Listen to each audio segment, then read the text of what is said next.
गइलू जान। चढ़ता लहर ढहेलू कहर, हाथ माथा पौधा के क्रिया खैले रहल जान। साथ छोड़बू ना वादा से प्यारा तू ही तो बड़ा सहारा। तोहरे के नैना निहारे धड़केला दिलवा बेचारा। बड़ी रे अरमान से मांगिले जिए के मन ना करे देख तोहर मारे। हम करी प्यार तोहसे हो, हम करी प्यार तोहसे तू तो सजा देलू। तुहारी दिल हो कि चार जार कतही लगा लेलू। केहू नहीं के भरोसा लाए दुनिया बात बड़ी दुखदाए।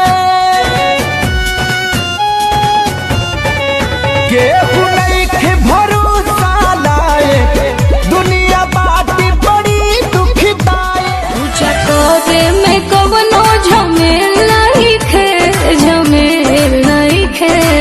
ओहो त कैसे भूल गइलू भौजी, देखो दियारी में तेल नहीं खे।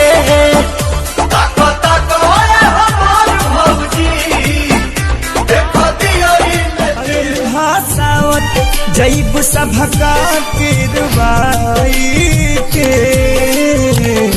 तू ही बोला कैसे जिया दीनम। कि हम तो भाई दीवाना गोरे गाल के, बारू पोसन धन बेके विशाल के। पाके आईना के जैसे सपना हो गइल चूर हो, दिल में रहे वाला बाटे। एजी से लागिल ना धनी तू गोड़ हो, मानिल बात करी हम हाथ जोड़। हाँ हम हाथ जोड़ हो, जानी बूझ कागे धनी जरा तारू जिया।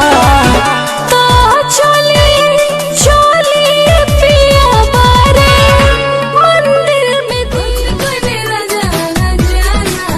जब से गलिया तो निकल रे बताना गोरी, ना के दुहरा के याद ना जाए तुहरा संगे पल बितैला के। आई हो दादा सजा पवन,